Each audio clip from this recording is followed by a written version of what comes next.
Good morning, everybody. How y'all doing? First in, Shane Malone, almost immediately too. What's up, Shane? Trail Dust, Jack Pines. Uh, let's see, Speargrass, Hubcap, Bortagov, Dylan Corwin, Paul Orchard. A lot of people. Jeff Killian. What is up? What is up? Steve Parsons. Uh, Dustin. What's up, Mr. Dixon? Uh, Anyway, yeah, we're getting this church meeting on the road. We're headed up. All right, mods, take care of that. Ah, boy, that was fast. I know. Uh, Report and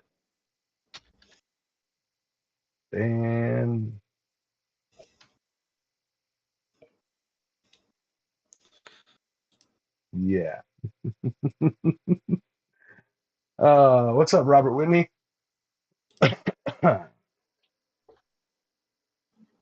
So, bots happen. It's all good. Um, so where was I? Where was I? Welcome to the show. How y'all doing today? Uh, as usual, I'm sorry, I'm reading the chat. Everybody going, what the hell about the sex bot? I want to say. No. Wasn't that a song by Alan Jones or something like that?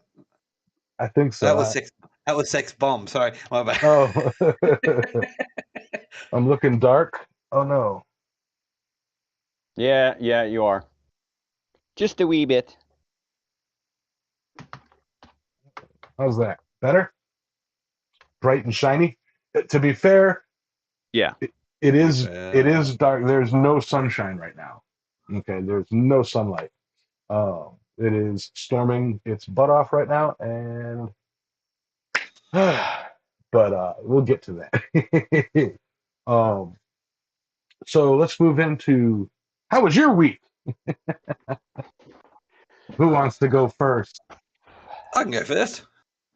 My my week was actually fairly exhausting. I didn't actually get much achieved apart from mowing my lawns. And a whole heap of moving. I'm not moving house, just before anyone said anything. No, my sister was recently basically cleaning up her yard, so I got a new portable pen so I can build a chook pen and a whole heap of bits and pieces of fencing and some animal carriers and a whole heap of heavy stuff, some stale concrete to go on my driveway and all that type of stuff. So basically, I've been acting as a labourer for my sister for half the week, and then. I've also, basically just been a friend of mine is currently going for his second Dan black belt in karate. So I spent a few days sparring with him just so that he's ready to do that testing, which is coming up in a month or so. So but then unexpectedly this week with my training, my kung fu teacher decided to have a really heavy workout on Thursday. So basically, my arms, I have not been able to touch my face. And today's probably the first time I've been able to touch my face since Thursday, just with how dead my arms were. So yeah, that was interesting. You'd be surprised how much you can't do when you can't, when you kind of have to strain your neck to eat something or to take a drink. It's just ridiculous. But so apart from that, but it's just been trying to rest my arms so I can get some movement out of them. And then hopefully my next off swing, I can. I concreted some posts in for just a little bit of a shed, so I can store my mower and store my forge and stuff like that. It's all and it's started raining in earnest here at the moment, so I've got to store everything undercover. So I'll put a little bit of I'll put the posts in to put that together, and now I've just got to put some cross beams up and some roof sheeting up, and that's what I've got to touch wood get done next swing off. I wanted to get it done this swing, but things just kept piling up. I was also supposed to do some poison spraying for some weed grass that we've got here, but yeah, so I've just had too much rain. I haven't been able to do that because with the glyphosate that we've got, that I've got access to, you have to pretty much not have any rain within 2 hours of it spraying. And every time I organise to go out and spray, there's been a storm on the horizon. So I was kind of like, well, okay, got to put that off until next time. So yeah, that's my week. What about you, Sally? Yeah, my week has been, I guess you could say hell. Monday, I put in a 24-hour day, was off Tuesday, and then did another 24-hour day on Wednesday, Thursday, Friday, and Saturday. Holy. So, yeah. Non-stop. That's it. I mean, and don't get me wrong, I get naps in there, I mean, like, I got like a 3-hour nap this morning / in the middle of the night. I got like a 2-hour nap yesterday morning. I mean, I get naps here and there, but oh man, I tell you what, you want to talk about tired. Right. You're beyond tired. Well, no, as soon as we get off here, I'm bouncing. I got to go back out there. I had the option of staying out all night, and about 1 o'clock in the morning, we got to a stopping point, and wasn't going to be anything to do until noon. And I was like, yeah, I'm going to the house. I'm not staying out here the whole time. I got stuff to do. I got a show to do.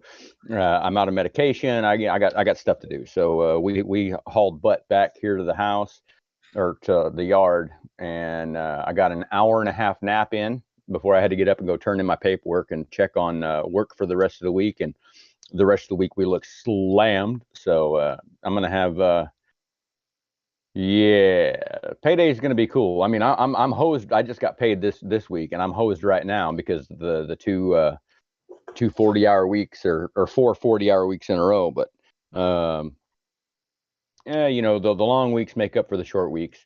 So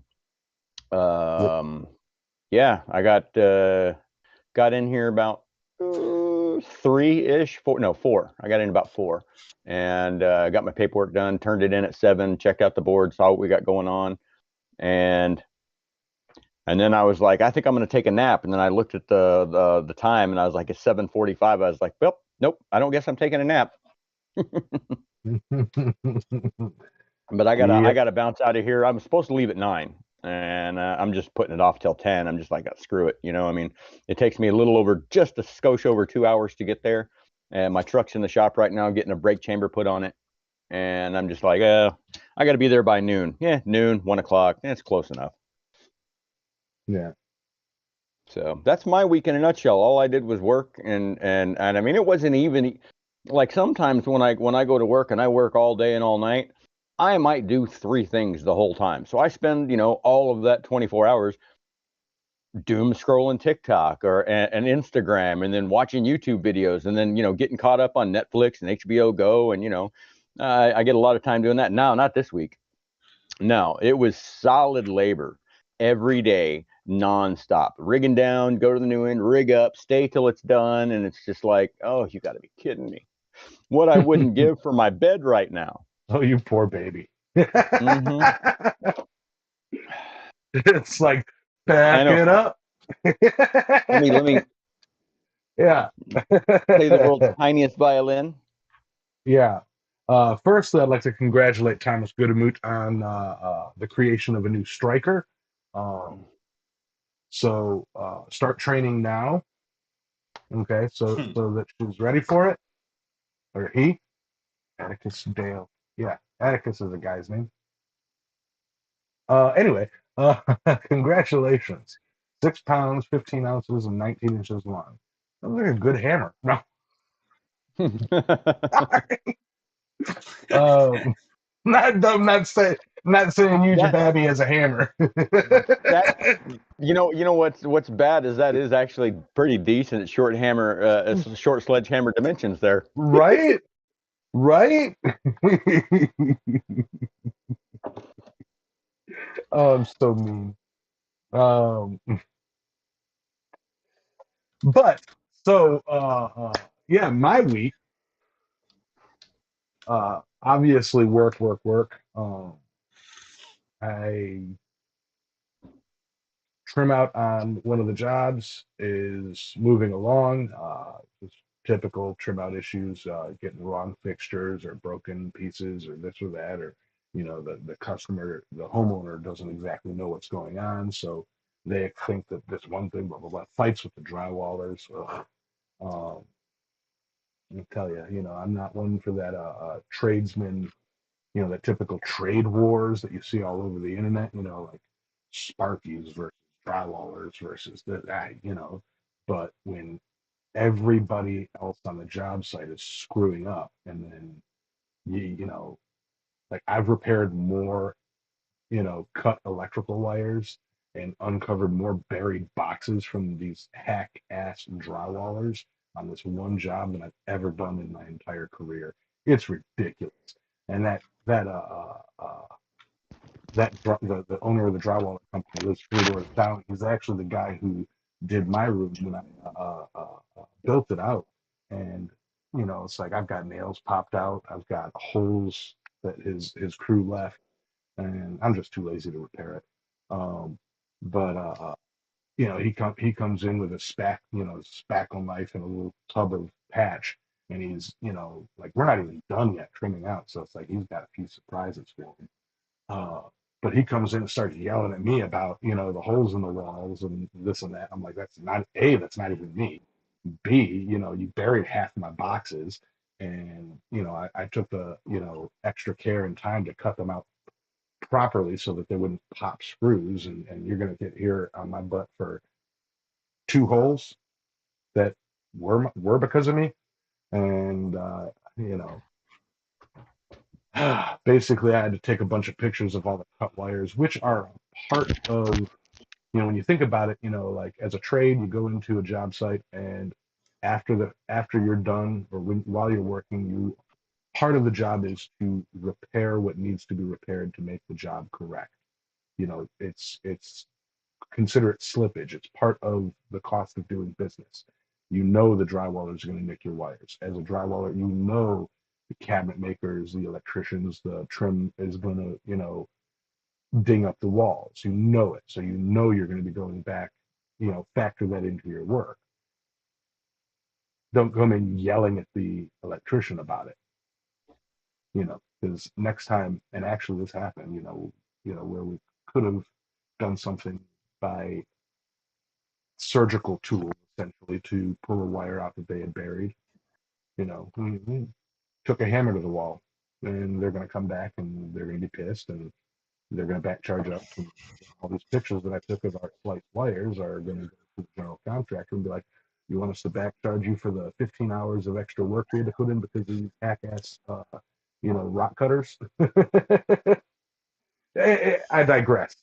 So, yeah, working on that, and I get home uh, from work, a few days back, and a tree is down. Well, I mean, so we had some arborists come and remove a giant gumball tree. They actually just trunked it. That was hanging over my shop and causing damage to my shop roof. It's the reason for the leaks and all sorts of stuff. And so now I got a pile of logs and brush piled up next to my shop. And in the process, they smashed up my chimney, and I cannot get to it to repair it until I clear all that brush, which is going to be months, before I can get to it. Um, before I get to that point, there's that much wood and brush and stuff in the way. So for the time being, my it would be annoying to use my coal forge because the smoke wouldn't go anywhere. So yeah, the show tonight or moving forward is going to pretty much be propane. Um, and speaking of tonight, it is storming its butt off today, and I may or may not get out there to do my live stream tonight. I am unsure of it at this point right now, um, because especially using the propane, I have to have my roll doors open, and with the rain, primarily coming from I think this is part of the tropical depression Nicole. I'm not certain. Uh, I haven't like hard looked at the radar.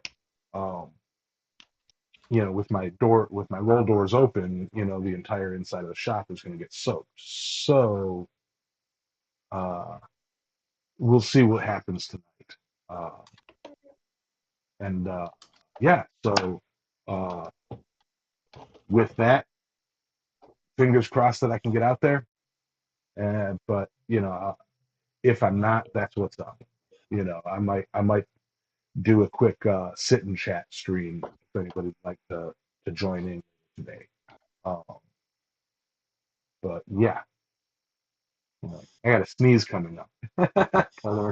Nah, you need to fix it right now. Gas forge sucks. Mine kind of does. It's great for production work. It's great for heating up a bunch of stuff or heating up long items. But as we saw last week, it's like I was working with wrought iron and it started to split because it doesn't get anywhere near welding temperatures, you know. And a lot of the projects that I have in my mind to work on, the octopus, this chandelier thing that I'd like to make, all require forge work, like require it. You can't do these projects, unless I completely redesign them in my head. You can't do them without it. So it's like, ah, I might have to, wait for a nice day and build a J-bod out in the yard and do save all the forge welding for that one day. But we'll see, you know. Um, uh, so yeah, it's a definitely a dang it situation here at Island Metal Forge shop. Um, I also found out that my little 14-inch chainsaw is not big enough to cut some of these logs that I have laying around. So I've got to go to a buddy and borrow a 2-footer, you know, which is good because my little 14 is a Poulan, and I know some people say Poulan is all right, but give me a steel any day. This thing sucks. But yeah, what's up, Mr. Lonis, Bill Corey, Ben Coons, Orchard, Wayne Heights, Eric, and anybody else who snuck in that I didn't see. Um, and of course, hello to all the lurkers out there. Um, so that's kind of my week in a nutshell. I know that Week phrase was in review. week in review. I wanted to touch on something. Thomas said he ought to make both of his boys a hammer or hammers, and I will say that helped me tremendously. When I was forging, my grandson would always come into the forge and be like, "Papa, can I use this hammer? Papa, can I use it?" And he'd go out and he'd start beating on something with it, and then before I know it, I've got one hammer left sitting there around the anvil, and I'm like, where in the heck is?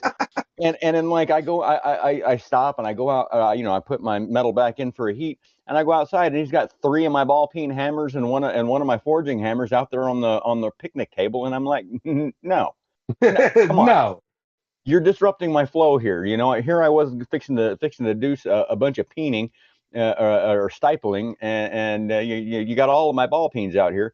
And so a couple years ago, I decided just to take a piece of 1.25 inch mild steel and then forge it down into a hammer for him. And I had Hans square the handle, and I had Yamez do Lightning burn. fractal burn on it. Yeah, do the fractal burn on it, and I put it up, and he uses that hammer all the time. I mean, it's all rusty now, and whatever, because he leaves it outside, but he'll just get a piece of wood and he'll just grab the hammer and just start tearing the piece of wood up just for the fun of, because when he hits metal with it, it doesn't really do anything. But when he hits wood with it, he breaks the wood. So he finds that to be very fun. The destructive nature of children. Yeah.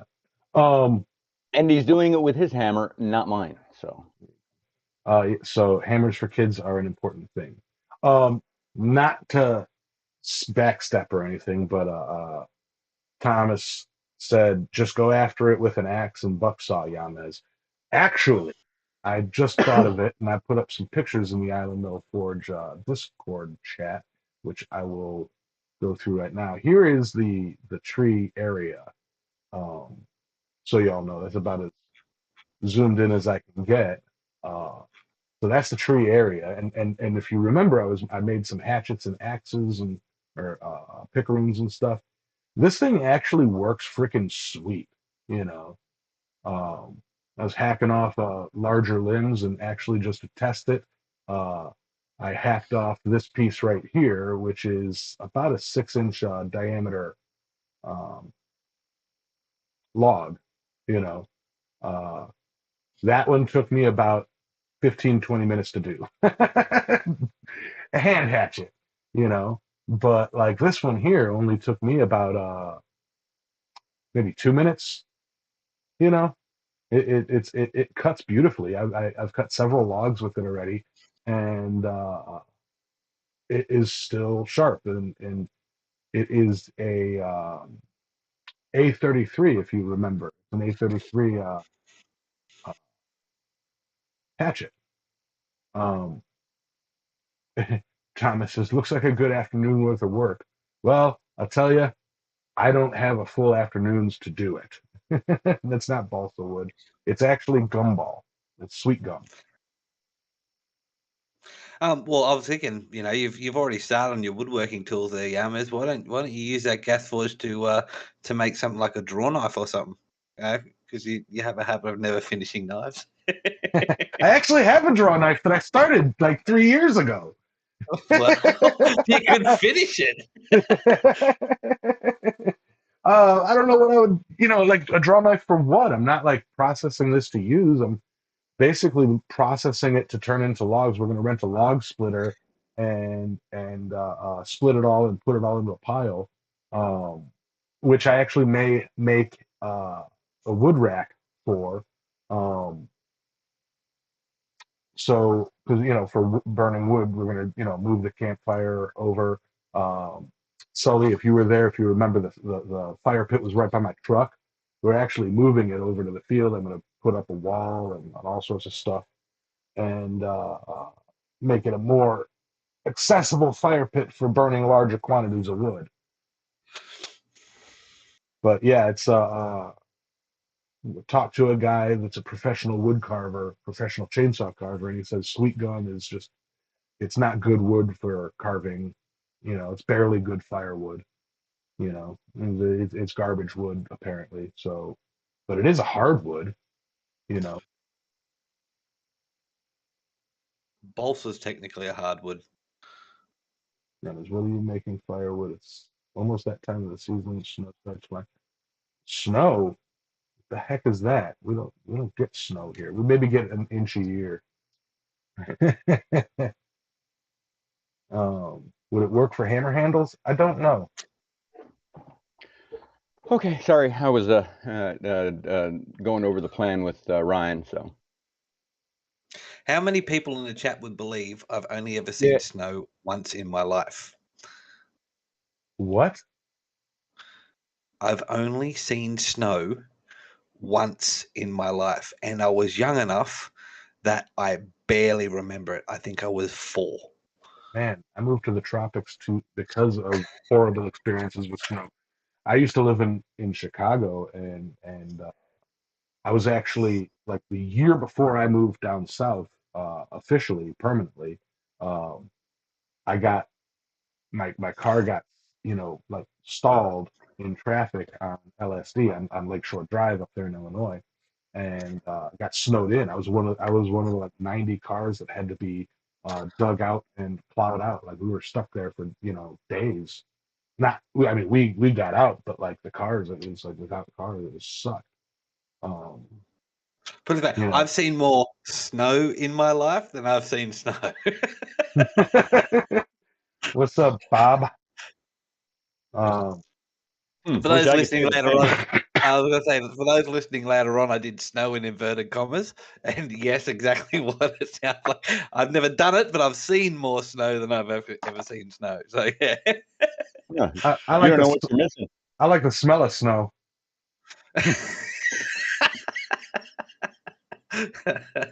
But anyway, Uh, moving not on. moving on to another powdery cake-like substance. One that you Um, don't want to smell. one that you don't, Or yeah, eat one that you don't want to smell. Um, and don't drink either. we're going into the topic uranium for real this time. We promise. We're actually talking about it this time. Because now we have our guest or our host today doubles as a special guest. As well, if he were to turn on his lights, he would glow in the dark. We've got Adam, the prospector, Lowell Smith, who used to work um, through forced labor in a uranium mine. He was rescued by. Okay, I'll let you tell the story. Well, I kind of have a little bit of history with uranium. Uh And oh. well, no, you see, there's a legitimate story. So my family has been involved in mining for a while, for at least the last 30 years. And so being in the Northern Territory, and Australia is actually one of the biggest producers in the world of uranium, and has been for many years. So I've been growing up in the Northern Territory. I've actually lived close to quite a few uranium mines, or former uranium mines. So I grew up near Pine Creek, which is about 300 kilometers south of Darwin, about 100 kilometers north of Pine Creek. Just south of Pine Creek is an ex-uranium mine being run. And then there's also another former uranium mine in Rum Jungle, which is just north of Adelaide River, I believe. Then, of course, where I worked was at the Ranger uranium mine, which is an open cut uranium mine, which is only down the road from where the former underground uranium mine of Jabiluka, which a lot of people might know, those that are old enough, from the 1990s, where there was a lot of protest trying to get the Jabiluka uranium mine shut down. Now, the reason why that happened in the 90s was because Jabiluka uranium mine was actually funded by the gold that they were actually separating in order to fund the mine. Now, as we've discussed before, and as Sully is an expert in, the easiest way for gold extraction, not using mercury, is of course cyanide. And Jabiluka uranium mine is actually, and as is Ranger uranium mine, is actually smack bang in the center of the World Heritage listed Kakadu National Park. So those individuals among the Australians that were actually very, very environmentally minded didn't like the fact that cyanide, a very dangerous poison toxin, was being used in the middle of a national park, and so that forced the closure of Jabiluka. Now, Ranger uranium mine never actually used cyanide, and the process for extracting uranium from the ores is a little bit different. I'll get into that a little bit later, but yeah, so Ranger uranium mine has actually been operating since the 1970s. I think maybe opened in 1968, I believe. But anyway, that's beside the point. I started working there in 2016, 2017. I was actually, I wasn't actually part of the operations. I was actually an industrial cleaner. So I know it sounds a little bit odd, but I go in and clean all the areas, including wherever the workers went. I had to clean to make sure that they stayed relatively radiation free, and also used to wash all the uniforms and make sure that no contaminated materials actually left site. So that was actually part of my jobs, and so I went everywhere from where where mining started, all the way through to the extraction of the uranium as a semi-purified project. The only place I didn't go was packing, and that was because I didn't have the clearances. You need to get a security clearance to actually go in, and that's a federal security clearance in order to get into those areas. And only a handful of workers on the site actually had the clearance to go into packing. So to discuss the process of actually getting uranium, a little known fact, but anywhere that you find gold, silver, copper, tin, or zinc, you will, or even lead, you will find uranium. Uranium is the single most common metal on Earth, and the second, and even above silver, and it's the second most. It's probably the second most common element on Earth, apart from, the base materials that we are actually built out of, being carbon and water and stuff like that. And yeah, there's more uranium oxide on Earth than there is silver, so it's a fairly common element. But the concentrated uranium oxide, particularly here in Australia, actually runs from Arnhem Land all the way through in kind of a diagonal line, east to west, along what's called the Pine Creek geosyncline. Now, you basically, anywhere along that line, you could drop down a mine and mine iron ore, but it's also, like I said, you can also find silver, gold, tin, copper, all those metals all along, and lead all along those, all along that geosyncline. It is in open cut mining. It is of course drill and blasted. Then the first process is of course is taken to primary crushing. So what that is once it's drill and blasted, it's dug into, it's empty, loaded into dump trucks.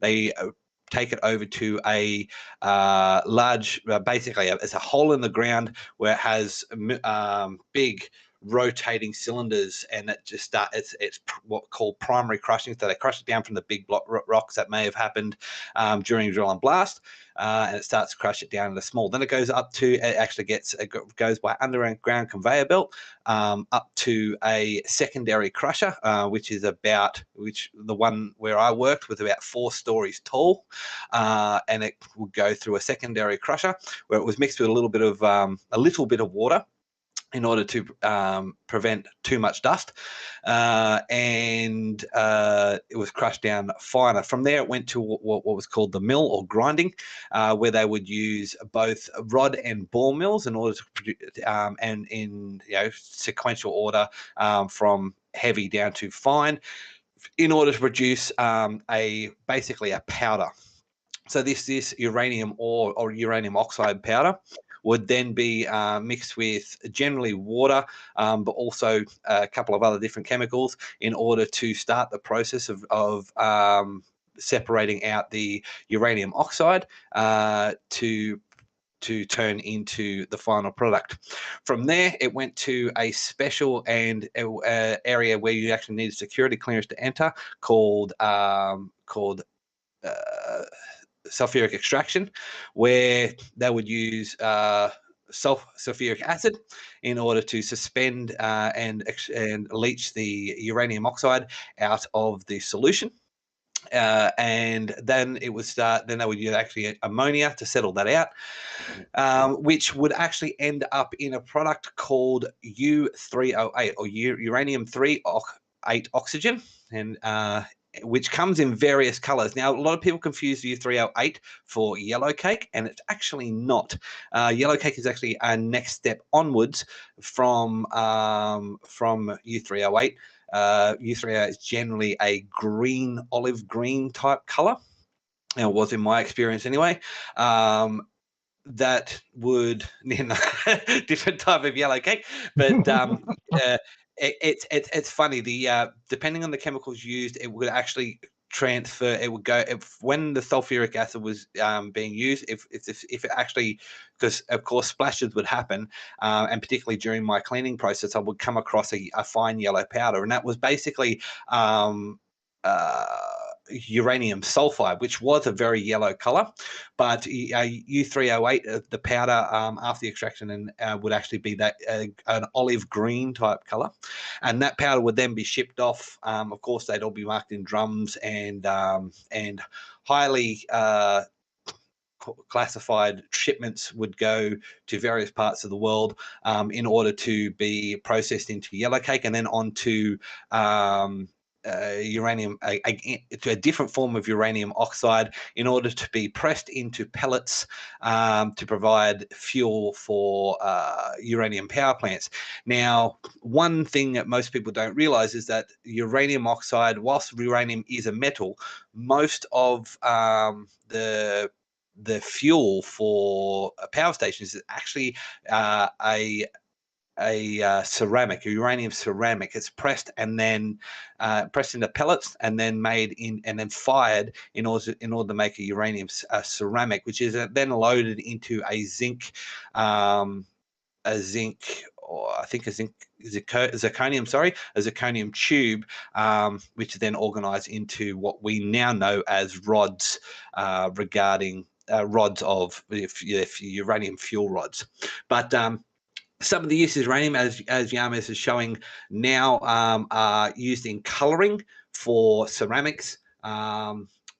That's not the ceramics that are used in the fuel rods, of course, but because of the different colors that uranium oxide can make, or uranium dioxide can make, what in the process of being extracted, it was very common in the past for people to use it in coloring for various types of things. And if you actually look at, I think it's called flareware, I'm not 100% sure, the particular bright orange ones that were at the top, that's actually very common to find in secondhand stores and stuff like that, particularly across the US.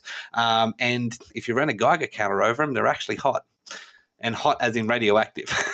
But on that note, working in most uranium based industries isn't actually that dangerous, whilst all uranium workers around the world are generally registered on the countries and on the international uranium workers sites and stuff like that. So I actually have a uranium workers number. I can't remember what it is off the top of my head, but we used to have to work around with a personal irradiation tag to make sure that we didn't have, weren't getting exposed to too much radiation.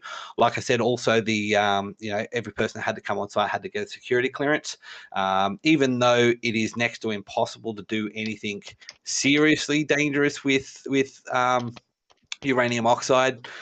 The most dangerous thing about uranium oxide, or the way to get high doses of radiation, by high doses I do that in inverted commas, is to eat it or ingest it, either by breathing or something like that. So if we go into dusty areas, we had to wear masks. Depending on the area, sometimes we had to wear positive pressure respiratory equipment, which we know all about, being blacksmith, with grinding and stuff like that. Sometimes you want positive pressure respiratory equipment, which means, certain times, depending on what we're doing, we had to shave our facial hair, which is why I now grow more. I haven't shaved for 7 odd years because I spent so long having a shave. But yeah, so also, until uranium actually reaches that U3O8 stage, it's not all that much more radioactive than background radiation. You can actually, depending, if you go into a grocery store and stand near the section on bananas, you can get more irradiated from those bananas than you can from wandering around a uranium or former uranium mine. Now, on that note, though, I had to be careful with the exposure, because, like I said, I was washing uniforms. Uranium mining, of course, is still classified as a restricted product. So we would have to ensure that all vehicles and all clothing. So a miner working in a uranium mine would generally wear a uniform into work. And then as part of the decontamination procedures at the end of their shift, regardless of who they were, they would actually have to shower on site and leave their clothing from the day. And that's everything from headwear, all their clothes, their uniforms, socks, underwear, and boots. Boots actually stayed on site. We would wash all their clothes except for the boots, of course, and then those we would wash them in industrial washers on site, and then return at the end of the next day. We'd actually take their new clothes and return their uniforms that we washed back to them, so that they had a fresh set to actually leave site with. So that was basically a day for me, and I'd go around and clean up all these areas, sweep and mop, and have a great time. But it was an interesting experience while I worked there. So you were basically a maid. Did you wear a little black and white frilled lacy outfit? I mean, what I'm hearing is you went around doing laundry and cleaning. Technically, I was actually part of the.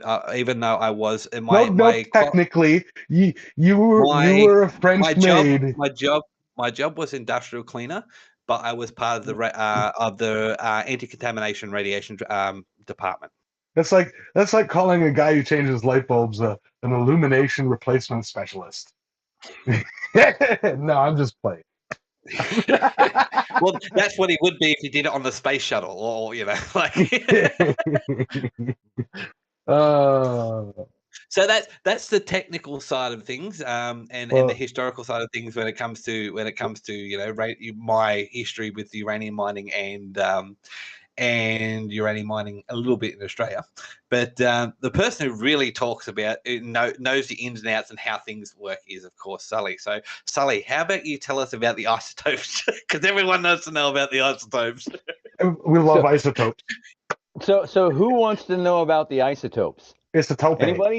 Anybody? All right. Well, nobody. Well, that's too bad. You're going to hear about them anyways.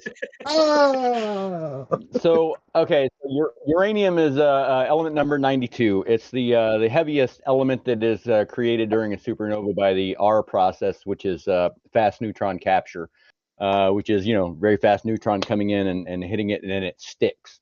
The most common isotopes of uranium are uranium-238, which is about 99% of its occurrence, uranium-235, which is about 0.71%, and uranium-234, a very small amount at 0.0050%. Uranium it slowly decays, which is its half-life, emitting an alpha particle. An alpha particle is a neutron. The half-life of uranium-238 is about 4.47 billion years. That of uranium-235 is around 704 million years, making them useful for dating the age of the Earth and things like that. Uranium-235 is the only naturally occurring fissile isotope, which makes it the most widely used isotope in nuclear power plants and nuclear weapons. But because of the tiny amounts found in nature, uranium has to go enrichment so that enough uranium-235 is present. Uranium-238 is fissionable by fast neutrons and is fertile, meaning it can be it means that you can hit it with a slow neutron and it'll catch it. It can be transmuted into fissile plutonium-239 in a nuclear reactor. So that's where we get plutonium from, is from neutron. That's when you're fit. Yeah, plutonium-239 is a byproduct of a fission reaction of uranium-238 in a nuclear reactor. So you get weapons-grade plutonium in spent fuel rods. Another fissile isotope, uranium-233, can be produced from natural thorium and is currently being studied for future industrial use in nuclear technology. Uranium-238 has a very small probability for spontaneous fission or even induced fission with fast neutrons. Uranium-235 and to a lesser degree 233 have a much higher fission cross-section for slow neutrons. In sufficient concentration, these isotopes maintain a sustained nuclear chain reaction, which means the neutron comes in, it hits the nucleus, it knocks off another neutron, or two, and those go out and they hit one, and then you get a sustained chain reaction where neutrons keep hitting other neutrons and more and more and more and more, and that's how you get basically a nuclear boom.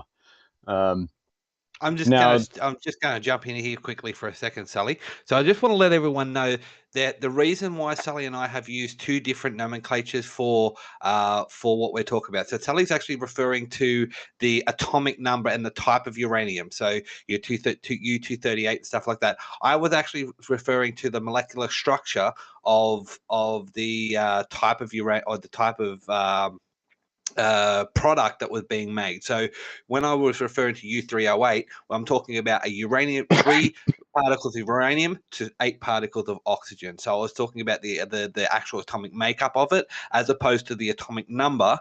So yeah, I was talking to the actual makeup of what I was referring to, as opposed to the atomic number.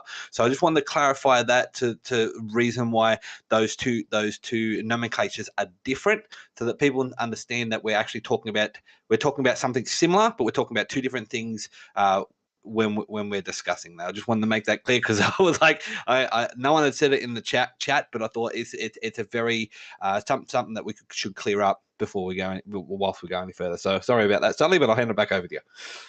yeah, and so basically, whether you're separating out uranium ore or from metal, uranium metal, whatever. Say you've got uranium. Gosh, I can't remember the name of it. Anyways, uranium nitrate. Say so that's uranium in liquid form. You'd put that in a centrifuge, and your heavier isotopes will, be flung to the outside, and that's basically how you separate. And then you skim the top off. So you take the 238 off the top, and then you add more, and you just keep doing that, and you wind up with higher and higher and higher concentrations of uranium-235, which is the weapons and fuel grade uranium. And I want to say, now this isn't on my material here, but I want to say in past research, 70% uranium-235 is considered reactor grade, and 90% 235 is considered weapons grade. Okay, and it takes quite a bit to do that. Yeah, on that note, in order to get it to weapons grade, it actually has to go past. It's a very long process in order to get it weapons grade, and that's why only a handful of countries in the world have the ability to actually produce weapons grade uranium. It is a very difficult and long, expensive process, centrifuging uranium enrichment. Enrichment is basically, it's basically just concentrating the lighter stuff. Now the stuff you skim off the top, that's uranium-238. I'm just going with that. That's generally used as kinetic energy penetrators and armor plating. And so we refer to it as depleted uranium, because it's had the fissile material removed from it. It is still radioactive, but to a much lesser degree. It's 238 used as the like Adam was saying, the colorant in uranium glass and in various porcelains. We need a flag. We need a flag counter for everything that we say that gets flagged by the feds. We're gonna have so many undercover subscribers from this episode. So yeah, indeed. So uranium metal react with almost all non-metal elements, with the exception of the noble gases and their compounds, with relatively increasing with temperature. Hydrochloric and nitric acid dissolve uranium, but non-oxidizing acids other than hydrochloric acid attack the element very slowly. Uranium runs about $60 a pound, so it's not all that expensive. Let me get into, okay, so the major application of uranium in the military sector is high-density penetrators. This ammunition consists of depleted uranium alloyed with 1 to 2% other elements, such as titanium or molybdenum. At high impact speed, the density, hardness, and pyrophoricity of the projectile enables the destruction of heavily armored targets. Tank armor and other removable vehicle armor can also be hardened with depleted uranium plates. The use of depleted uranium became politically and environmentally contentious after the use of such munitions by the US, UK, and other countries during wars in the Persian Gulf and the Balkans raised questions concerning uranium compounds left in the soil. So let's see. The main use of in the civilian sector is to fuel nuclear power plants. 1 kilogram of uranium-235, which is reactor grade, can theoretically produce about 20 terajoules of energy. Assuming complete fission, as much energy as 1.5 million kilograms of coal. Commercial nuclear power plants use fuel that is typically enriched to about 3%. Oh, boy, was I wrong on that. It's typically enriched to about 3% uranium-235. The CANDU and Magnox designs are the only commercial reactors capable of using enriched uranium fuel.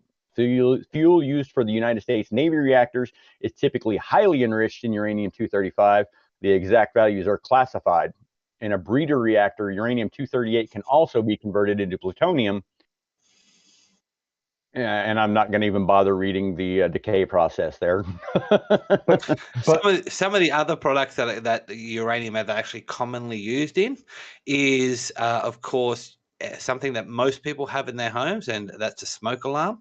They're also commonly found in exit signs. So how exit signs light up when there's no electricity or stuff like that. So, and anything that used to glow in the dark, and I say used to because now there's less of a use of uranium and radium products in glow in the dark objects. But anything that used to glow in the dark or glow under black light up until I think I think they stopped using it in probably the 60s and 70s. Yeah, that generally contains uranium. And it looks like I might have missed a question from Dylan as well. My question is what every blacksmith asks when he's looking at something is, can it be forged? What is the forging temperature of uranium? And go ahead. I was going to say no. It can't be forged. Okay, reason being is because uranium metal, whilst being exceptionally hard to make, it's easier to make uranium like fuel for reactors and stuff like that than it is to actually make uranium metal. But on that note, uranium metal will ignite and turn back into uranium oxide at the temperature of a match. So if you can get it, I think that's about 200 odd degrees Celsius or 300 odd degrees Fahrenheit, not very hot at all. If you get it that hot, it will actually ignite and burn like steel would burn once you get it to 2000 odd degrees, and will revert back to uranium oxide. Okay. Whilst uranium is fairly stable, it's actually it's unstable it's relatively unstable in oxygen, in the sense that it will readily oxidize back from whatever form, particularly metal. It will readily oxidize back from that form back into uranium oxide, which is generally black. So cold forging. I have slightly conflicting information. Uranium, is it forgeable? Yes. Should you forge it? No. Well, yeah, you shouldn't forge it either because it's still highly radioactive. Yeah, uranium metal has 3 allotropic forms. It is in its orthomorphic state. It is stable up to 668 degrees Celsius. In its tetragonal form, it is stable from 668 to 775 Celsius. And in its body-centered cubic form, it is stable from 775 degrees Celsius up to its melting point. This is the most malleable and ductile state. So those are my two favorite words when dealing with metal. By saying it is in a malleable and ductile state at that temperature, I would assume you could hit a hammer with it and smush it without breaking it. Bring out a lead apron. Let's go. Now I would not, and under any circumstances, I mean, you can literally get on the internet and you can buy a sample of pure uranium 238. And I would not, under any circumstances, for starters, I would never unwrap it out of the plastic that it's going to come in, because you don't want atoms of it coming off and winding up inside you in the air or what have you. But I would never heat it up. Me. Yeah. And I have a good quote from my cousin there. He wanted to make sure I let y'all know, never trust an atom. You know why? because they make up everything.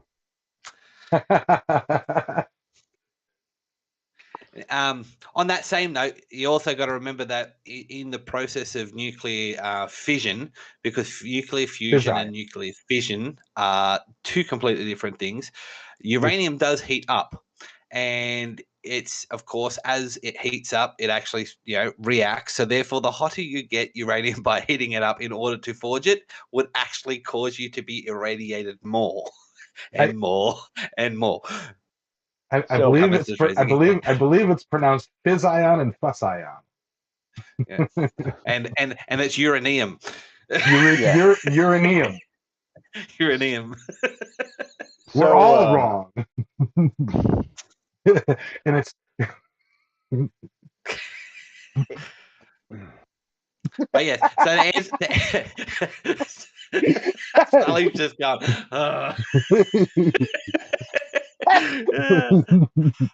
And Sorry, the answer Dylan's question, I am precious, and I think I'm pretty metal, but as for a precious metal, maybe not. Let's go back through the chat and have a little bit of a look back at if there's been any questions. There's been a lot of comments. It's at this point we want to say welcome to the stream to all the various international federal agencies that have decided to click on our podcast. This show is for education. I got a couple more. Go ahead. Dang it. Go ahead. So a research team led by Enrico Fermi in 1934 observed that bombarding uranium with neutrons produces the emission of beta rays, which are electrons, from the elements produced. The fission products were first mistaken for new elements, and that was later figured out. But the experiments leading to the discovery of uranium's ability to fission into lighter elements and release binding energy were conducted by Otto Hahn and Fritz Strassmann. Anyways, they basically figured out that on average about 2.5 neutrons are released by each fission of the rare uranium isotope 235. Fermi urged this other guy, Alfred Neer, to separate the isotopes for determination of the fissile component. And on the 29th of February 1940, Neer used an instrument he built at the University of Minnesota to separate the world's first uranium-235 sample in the Tate Laboratory, and mailed it to Columbia's University cyclotron. John Dunning confirmed the sample to be the isolated fissile material on the 1st of March. One more, so where's it at? Oh, on December 2nd, 1942, as part of the Manhattan Project, another team led by Enrico Fermi was able to initiate the first artificial self-sustained nuclear chain reaction, Chicago Pile Number 1. An initial plan using enriched uranium-235 was abandoned as it was yet unavailable in sufficient quantities. Working in a lab below the stands of Stagg Field at the University of Chicago, the team created the conditions needed for such a reaction by piling together 400 short tons of graphite, 58 short tons of uranium oxide, and 6 short tons of uranium metal, a majority of which was supplied by Westinghouse Lamp Plant in a makeshift production process.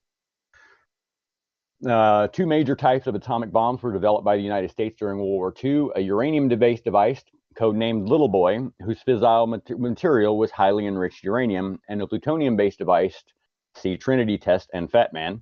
I literally was, when I was doing my research for this, I went down this rabbit hole on plutonium and Fat Man and the Trinity Test and all that. And I mean, totally went off on a side tangent, and I was like, man, that was really interesting stuff. But in any case, yeah, so Little Boy was, I don't remember which one that was. But anyways, yeah, Little Boy was the uranium-235 bomb.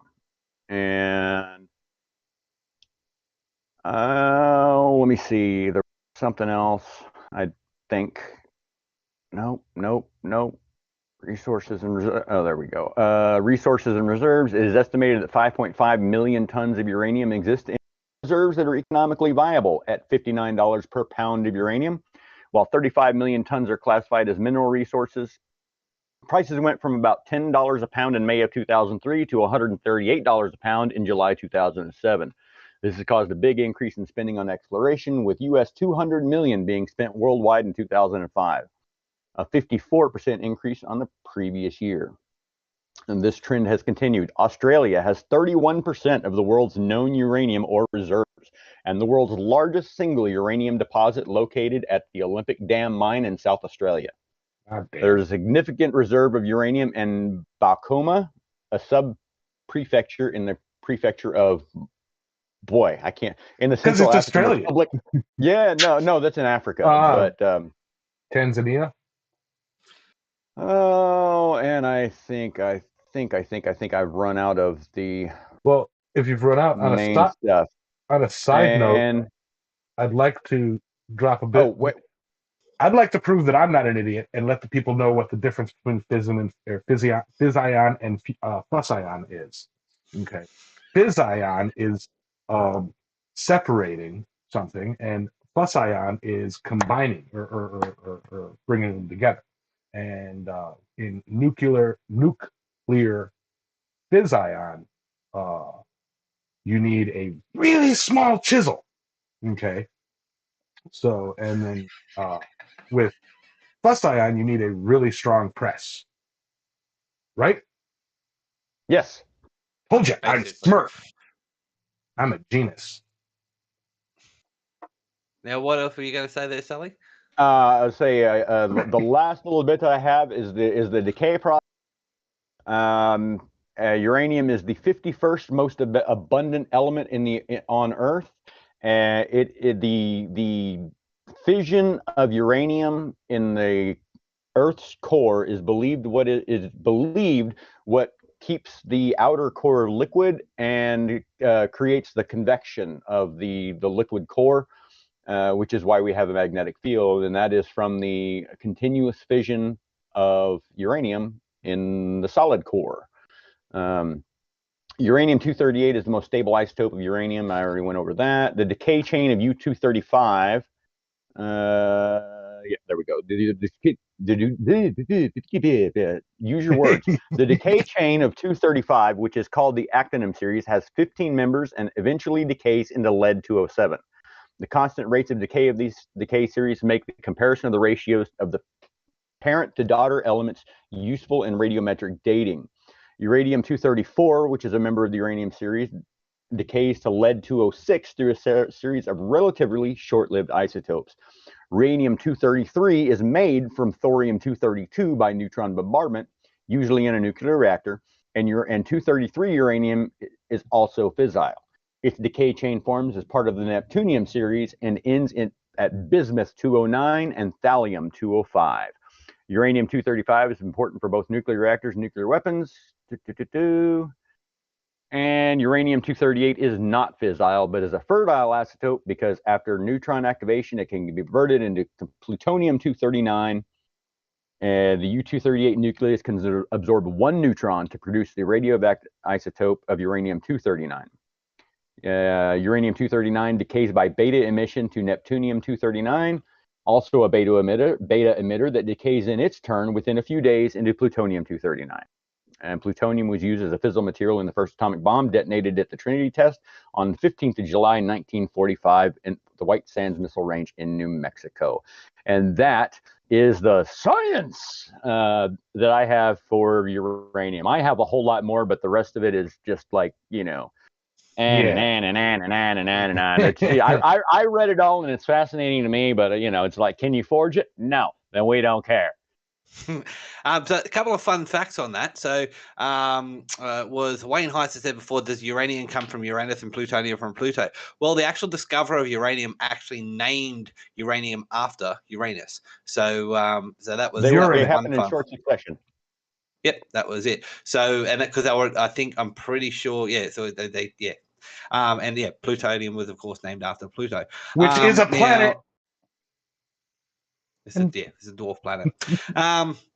A couple other things here. So yes, originally, of course, Madame Curie actually won a Nobel Prize on her discoveries with radium, which of course is an isotope that is separated from more isotopes that can be separated from uranium as a byproduct. Another one is that, of course, as Sally alluded to before, the Little Boy and Fat Man bombs is actually where Harley Davidson gets, and that the combined name being the Fat Boy motorcycle was actually the combination of those two names of those two bombs.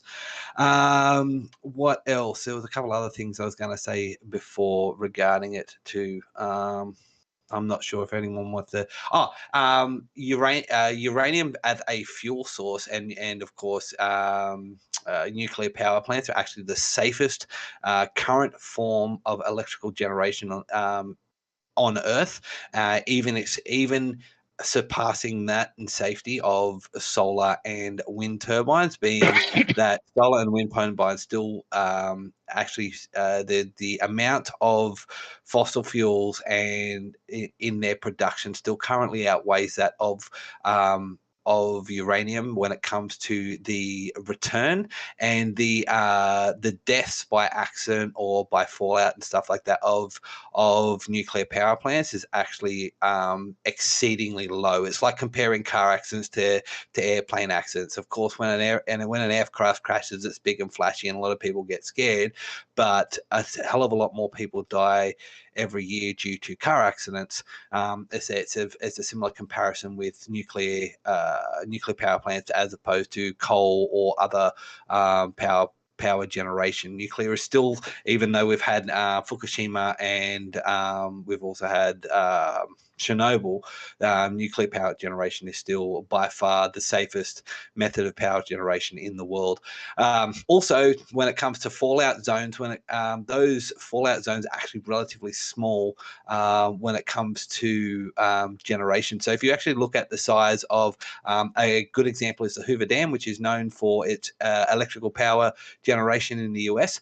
The size of the restriction zone around Chernobyl is about the same size as the Hoover Dam in the area that it actually encompasses the surface area of the water. So it's not really that big. Simply because it's only been less than 100 years since we've started using uranium as a fuel source, the actual environmental impacts when it comes to a major accident, such as like what's happened in Chernobyl or Fukushima, those aren't actually fully known. We do know that animals and plants are actually surviving quite well around Chernobyl, not in the power plants per se, but yes, it's we do know that that they do exist. They are irradiated, but they're adapting to the situation at the moment. But yeah, so there's a couple of interesting facts there. It looks like we might have just lost Sally, but anyway, I'll go back through and see if there's any more questions. First, I'd like to say hey to Jay Keefe. What up?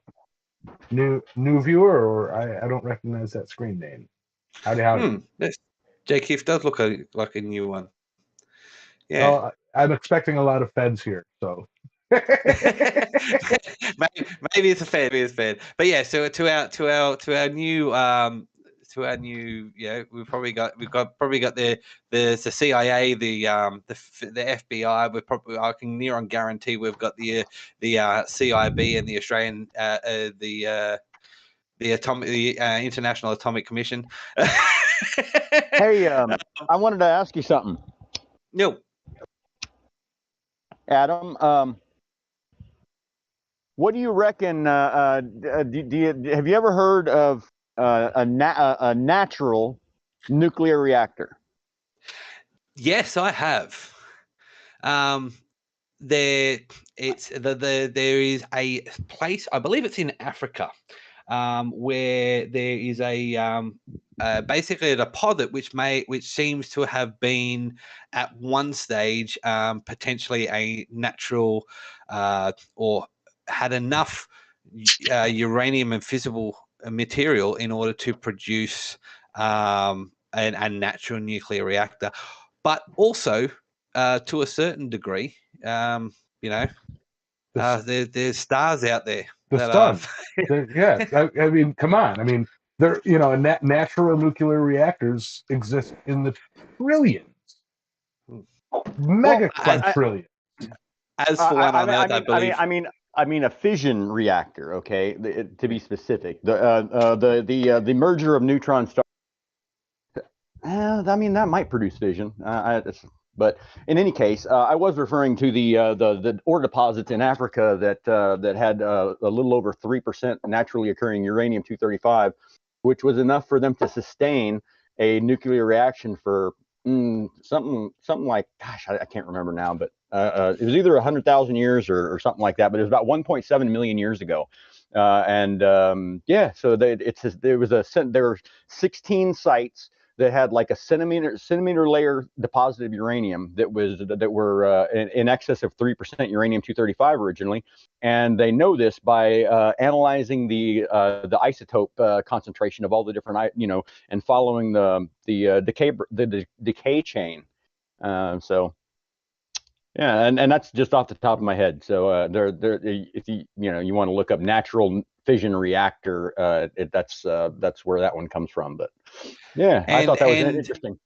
Okay. And to make our Canadian viewers a little bit happy, just the area, there is a mine in Canada where the most pure uranium ore comes from. It's an underground mine located, I think it's in Ontario, but don't quote me. And they currently have the purest uranium ore in the world. So he actually has to go through. I think it's at 20%. Whereas rest of the world is lower. So like I said, don't quote me on those numbers. I'm not 100% up to date on them. Last time I checked, this vague memory from many years ago. But yeah, so that's but North America and Canada is where that mine is located. I'm about to bust into song here. The sun Anyway, is a mass of incandescent gas. Gigantic nuclear furnace where hydrogen is burned into helium at temperatures of millions of degrees. Oh, they might be giants. I will say before we move on, because this is one of those topics and one of those shows that could go on for well into overtime. And I do know that our scientist had mentioned that there was a time crunch. Yeah, I did have a hard out 15 minutes ago, but yeah. So I before we dive too deeper, I'd like to give the option to call that a show if y'all want. Yeah. Thought it was already called a show. So hard out with that. I think we covered a lot of fun. I didn't get quite as many jokes in as I would like because there's so much info that I didn't want to put a stop to it.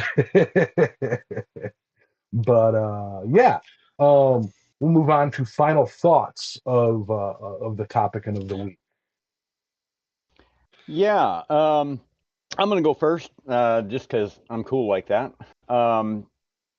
Uranium, to me, is a very fascinating element just because of its decay chain and the different uses of it, and the different things it turns into over throughout the whole process. So I'm completely fascinated by it. I mean, I even own my own Geiger counter, and like occasionally check drill pipe and stuff on locations to see maybe they've drilled through a uranium deposit or something like that. Fun stuff. But anyways, uranium, don't forge it. You can get it. It's not that expensive. Don't get it hot. Don't hit it with a hammer, please. And for God's sakes, whatever you do, don't crunch it up and sniff it.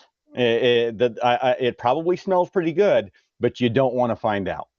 So that being said, y'all get out there, forge something that's not uranium, put on your PPE, and have fun while you're doing it.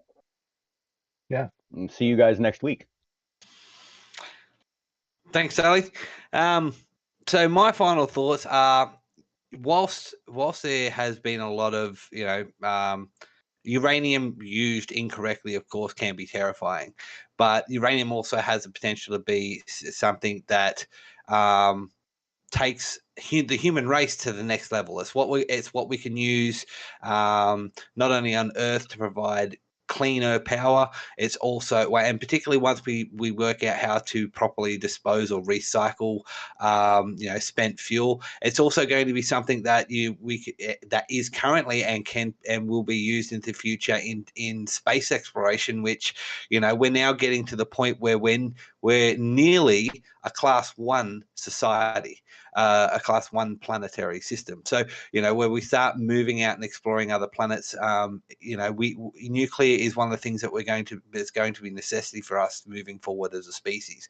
So it's knowledge is most people get scared of things that they don't know. So educating yourself on topics and think like these is absolutely essential. I hope this has picked the interest of at least one person out there. Just have a little bit more of a deeper look into what uranium is and how it can benefit society, because we use uranium not only for weapons, we also use it for medicine. It's what we use for in cancer treatments. It's what we use for in X-rays. So without these technologies, human race wouldn't be where it is as it is now. So before we just hand back over to Yarmez, let me just say, thank you very much for listening, guys. You can find Yarmez on Island Metal Forge on YouTube, Facebook, and Instagram. You can find Alex at Transcendental Artist Studios on YouTube, Instagram, and TikTok. And you can find me, Adam, at Speargrass Forge on YouTube, Instagram, and Facebook. If you have any suggestions for Tool of the Week, Metal of the Week, or any other topic, you can leave them under the hashtag Metal of the Week in the YouTube community chat in Discord, or you can email us at impracticalblacksmiths@gmail.com. If you found us on Anchor, Spotify, Amazon Music, Audible, or Google Podcasts, we upload generally every Wednesday, or you can join us live every Sunday morning at 10 a.m. Eastern Standard Time. That's currently 12:30 a.m. Australian Central Standard Time on Monday morning. However, you should check that against your local time, and that's located at the Island Metal Forge YouTube channel. Finally, thanks for joining us, and don't forget to hit that like and subscribe button, or give us a star rating if you found us on one of the podcasts, and we appreciate your support. Now, finally, Yarmez, it's over to you. Take us out. Hey, all right, yeah. As always, I'd like to thank everybody here. I'd like to thank the channel subscribers, channel members, those who feel they like to send super chats when they do. And a huge thank you and round of applause for historian and our scientists that make up the Impractical Black. And not to say nothing about comic relief. Tonight, as I said at the beginning, for those of you who weren't here, due to weather conditions, I may or may not be in my shop tonight. If I go live in the shop, might be real quick, don't know. Or I may do a sit-down show. Not quite certain what I'm going to do. It's kind of an up in the air kind of day to day. So with all that, thank you all for showing up. Thank you all for your support. And if I don't see you at 6 p.m. tonight, I'll see you next week. So catch you all later. Peace. Bye, guys.